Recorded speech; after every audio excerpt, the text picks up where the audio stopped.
मैंने बहुत मेहनत की और मैं इससे बहुत ज़्यादा खुश हूँ। तो इमोशनल मोमेंट है आपके लिए ये? बिल्कुल, बिल्कुल ये इमोशनल मोमेंट है। I was all shivering और मम्मा पापा बहुत खुश थे और of course I was very proud of myself and तो इन्होंने कहा कि ये आप ही का ख्वाब था जो इन्होंने मुकम्मल किया है। बिल्कुल पेरेंट का ही ख्वाब था, पता नहीं इसमें कि 10th पास करने के बाद उसका क्या ख्वाब था, तो हमने उसको बोला है कि नहीं। कि कल रात जो आपने नींद की है वो आपके इतने सालों की सबसे खूबसूरत आरामदेह नींद थी? 3 सालों की डेफिनेटली वो तो पता ही है। नहीं जी, हमारा चॉइस मेडिकल है तो फिर उसने हमारी चॉइस पर किया। तो आपको लगता है कि आपकी बेटी जो है वो आपके बाकी फैमिली को इंस्पायर करेगी? बिल्कुल ऑब्वियसली कर रही है, करेगी। तो मेरे और भी उसकी कजिन्स थे, उन्होंने उसको इंस्पायर किया, उसका भी पीछे पीछे उसका भाई आ रहा है, उसको इंस्पायर किया। बाकी जो फैमिली के मेंबर से इंस्पिरेशन तो हो रही है। बच्चों से ज्यादा टीचर को टेंशन होता है कि इतने बच्चे ले लिए हैं, इनकी जिम्मेदारी मेरे कंधों पे है। तो आपकी क्या पोजीशन है? मेरी परसेंटाइल 96% थी और रैंक 72,000 है। तो आपने खुद अपना रिजल्ट देखा है? हाँ, मैंने खुद अपना रिजल्ट तो हाँ लगा था क्योंकि पेपर टफ आया था। पेपर डेफिनेटली टफ आया था, लेकिन उस टाइम पर ये नहीं सोचे थे। उस टाइम पर बस ये सोच रहे थे कि जो भी हमें करना है फिर बाद में देखेंगे क्या होगा क्या नहीं होगा। आपका कैसा स्ट्रगल फेज रहा था? Did you believe in yourself पहले? I think I made it possible just because I believed in myself. Out of 50,000 students that appeared in NEET 2025, 24,000 passed out it tremendously. ये है सालिक, जम्मू कश्मीर यूटी के 3rd rank owner. कैसे इस rank को own किया है? Cause you achieved it. कैसा precision था, कैसा थॉट था और कैसे इसको फाइनली अचीव किया? इसको अचीव तो बस हार्ड वर्क से हो सकता है और कंटिन्यूस स्ट्राइविंग होती है और अपने टीचर्स का सपोर्ट, तो उन सबको मिला के एक अमालगमेशन से ये तो कभी ऐसा लगा नहीं हो पाएगा, छोड़ देना चाहिए, रहने देना चाहिए, 1 साल ड्रॉप कर दिया, ऐसी सिचुएशंस आई? डेफिनेटली आती है, बहुत ज़्यादा आती है, और लेकिन उस टाइम पे बस खुद को समझाना होता है दैट अभी ये फेज़ है तो ये भी निकल जाएगा। तो आपके टीचर्स का क्या रोल रहा आपकी लाइफ में? मेरे टीचर्स तो मेरे लिए हमेशा से अच्छे रहे हैं, मेरे लिए मुझे हमेशा गाइड करते रहे हैं, स्पेशली एट राइज हमेशा हर एक मौके पे मुझे सपोर्ट दिया है। When you were checking your result, क्या हो रहा था आपके अंदर? Take us to that. It was की तो चेक कर ली थी, बट वी वर वेटिंग कि क्या रैंक आएगा।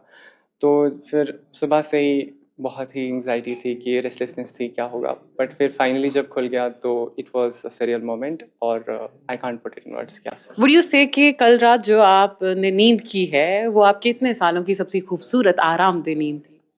3 सालों की डेफिनेटली वो तो पता ही है। और हाँ, मतलब it's relieving after a long time, जब आप किसी चीज़ के लिए मेहनत करते हैं फिर finally when you get that तो इट्स रिलीविंग। It's said कि इधर आपकी फैमिली में कोई डॉक्टर होना चाहिए, तो तब जाके आप डॉक्टर बनते हैं। Was it like that in your family? Not doctor exactly, but medical students हैं जो हमेशा मुझे जिन्होंने गाइड किया है मुझे, और कभी देयर आर सम थिंग्स जो आपको वही बता सकते हैं जिन्हें क्वालिफाई किया है, तो उनका भी सपोर्ट रहा So है। 50,000 students appeared in the examinations and only 25,000 passed it out. तो बाकी 30,000 बच्चों के लिए आप क्या कहना चाहेंगे जिनका नहीं हुआ है? जिनका नहीं हुआ है उनके लिए तो I mean it's just Allah's will, you can do anything about. आपका जो भी था आपने दिया है उसको। अब आप जो आपका फ्यूचर प्लान है उसके बारे में सोचिए। अगर आपको रिपीट करना है तो you have to give your best again, and if not then see what next you can do. बच्चों से ज्यादा टीचर को टेंशन होता है कि इतने बच्चे ले लिए हैं, इनकी जिम्मेदारी मेरे कंधों पे है, इनके पेरेंट्स से बात हो चुकी है, इसका हो जाना चाहिए। सलमान साहब, क्या हो रहा था जो ही आपको लगा था कि एक एक डेट जो है नजदीक आ रही है नीट की? जी, ऑफ कोर्स एक जिम्मेदारी तो होती है, बट उससे ज़्यादा ये होता है कि स्टूडेंट्स ने इतनी मेहनत की है, और अगर इतनी मेहनत करने के बाद अगर रिजल्ट नहीं आता है तो वो एक अच्छा नहीं लगता है। तो सबसे इम्पोर्टेंट तो वही है कि इतनी मेहनत की है इन्होंने, 3 साल से मेहनत की है, तो वी वर एक्सपेक्टिंग के अच्छा होना चाहिए, एंड अच्छा पेपर हुआ भी था। बट ऑफ कोर्स इस साल जो है पेपर बहुत टफ आया, very tough, like previous year से अगर कंपेयर करेंगे तो बहुत टफ पेपर था। तो उसकी वजह से ऑल ओवर इंडिया वो स्पेकुलेशन था कि इस बार क्या होगा, कट ऑफ कम होगा, सब कह रहे थे कट ऑफ कम होगा, बट कितना कम होगा वो नहीं पता था। एंड वी वर एनालाइजिंग के साल कितने मार्क्स आ रहे हैं, क्या रैंक होगी क्या नहीं, बट एंड में जाते जाते आई वॉज श्योर कि नहीं, इनकी टॉप 10 में रैंक तो आएगी ही आएगी। बट फाइनली जिस दिन रिजल्ट आया and he was state rank 3, वो एक रिलीफ मिला कि हाँ चलो निकल गया, अल्हम्दुलिल्लाह, वेरी गुड। तो अमेजिंग फीलिंग थी। तो एक और सवाल है मेरा सालिक आपसे। हम आज की दुनिया में ये कहते हैं कि ये तो रिजर्वेशन से बना होगा, उसके बारे में बताइए। रिजर्वेशन से मैं तो नहीं हूँ, that is what I can say. Good thing that you said it. I'm not. But जो रिजर्वेशन से बने हैं, I'm sure government has some idea behind it. लेकिन of course there needs to be sort of regularization about it because it's unfair, to be honest. Thank you so much. तो आपका क्या thought है regarding the same reservation general category को क्या over power कर देते हैं या नहीं? एक बच्चा होता है जिसके 500 मार्क्स भी है, फिर दूसरी साइड से बच्चा है जिसके 300 मार्क्स भी है, 300 वाला चला जाता है जीएमसी में अपने ख्वाब मुकम्मल करने और 500 वाला बच्चा रह जाता है. Is it unfair to you? अब सबसे पहले तो ऑब्वियसली सारी की जनरल कैटेगरी तो वो क्लियर कर देते हैं एंड स्टेट रैंक 3 प्लस ही मेरे को ऐसा लगता है कि ऑफ कोर्स इस दुनिया मतलब इस कंट्री में कुछ ऐसे स्टूडेंट्स होंगे जो इतने पिछड़े हुए हैं कि मतलब उनको थोड़ा सपोर्ट मिलना चाहिए. दैट इज डेफिनेटली देयर, होंगे कुछ ऐसे लोग. बट मुझे ऐसा लगता है कि रिजर्वेशन से गलत लोग भी फ़ायदा उठाते हैं. तो दैट इज़ द प्रॉब्लम. अगर कोई डिजर्विंग है मतलब एक्चुअल में कंट्री में लाइक इन कश्मीर की बात करें किसी फार फ्लंग एरिया में है एक्चुअल में वहाँ तक एजुकेशन इतना पहुँच नहीं पा रहा है, या इंडिया में किसी ट्राइबल एरियाज़ में लोग रहते हैं और वहाँ तक वो फैसिलिटीज़ नहीं जा रही हैं, तो ठीक है उनको मिलना चाहिए. बट आपको भी पता है कि उसका फ़ायदा गलत तरीके से उठाया जा रहा है, जो लोग डिज़र्व नहीं करते वो उठा रहे हैं, तो वहाँ पे प्रॉब्लम है. तो आई थिंक कि थोड़ा सा पॉलिसी में चेंज आना चाहिए. Salman sir, I will ask you a last question. आप ये मानते हैं कि एक बच्चा जब कामयाब होता है उसको पढ़ाने वाला टीचर कामयाब होता है, पर एक बच्चा जब फेल होता है तो उसका टीचर और इंस्पायर होकर उसे और पढ़ाता है और वो खुद को जो है फेल नहीं मानता है? तब इज इट ट्रू? बिल्कुल ऑफ कोर्स इट्स ट्रू. देखिए मतलब हम जब पढ़ाते हैं तो ये वाला जो क्या प्रोफेशन है it's very different than other professions, right. For example अगर कोई किसी सॉफ्टवेयर कंपनी में काम कर रहा है and he is writing a code, उसको पता ही नहीं है कि इस कोड से हो क्या रहा है, किसका फ़ायदा हो रहा है, वो देख नहीं पा रहा है रिजल्ट को. बट यहाँ पे क्या होता है, यूनिटी समन हमें दिखता है रिजल्ट, हमने किसी को पढ़ाया आपको दिख रहा है सामने रिजल्ट. तो बहुत बार मेरे दोस्त जो कॉर्पोरेट्स में काम कर रहे हैं, जो इंडिया में यूएस में या बाकी जगह काम कर रहे हैं, दे टेल मी कि यार हमें ना वो फुलफिलमेंट नहीं है अपने जॉब से, कि हम कोडिंग कर रहे हैं या हम कुछ कर रहे हैं, हमें पता ही नहीं है वो मतलब आगे उसका ना रिजल्ट क्या है, कहाँ जा रहा है, किसको फ़ायदा हो रहा है.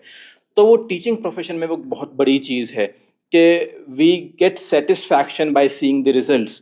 एंड ऑब्वियसली अगर कोई बंदा नहीं क्वालिफाई कर पाता है, कुछ नहीं क्वालिफाई कर पाता है, तो हमें भी एक अंदर से वो दर्द होता है कि नहीं यार हमें इतनी मेहनत की है, तो लेट्स देखते हैं आगे क्या pathway. And I tell you कि जितने भी स्टूडेंट्स लाइफ से निकले हैं, चाहे वो 4 साल पहले या 5 साल पहले, ऑलमोस्ट जो है ना वो कभी ना कभी कुछ ना कुछ पूछते रहते थे इन टच. कोई अगर पीएचडी करने जा रहा है तो दे आस्क कि मैं पीएचडी करना जाना चाहता हूँ, तो विच कॉलेज इज़ बेटर, कहाँ जाना चाहिए एटसेट्रा. तो सारे वो फिर टच में रहते हैं, तो एक लाइफ लॉन्ग कनेक्शन बन जाता है. बिल्कुल, it's big family. Thank you so much. Salik, congratulations to you and to everyone in your family. What would you like to put in the words at the end? I would just like to put in the words that this has all been Allah's will and उनके बगैर कुछ नहीं हो सकता था, so thankful. उसके अलावा जो जिनका नहीं क्वालिफाई हुआ है, for them I would just say that as Usman says, it's not the end and you have to put आपको again काम करना है. I'm just curious that what part of the body fascinates you the more? What kind of a doctor you want to be? You want a neuro, you want a gynae, you want a cardio? क्या करना क्या चाहते हैं आप? It's not a part of body, but it's a disease actually.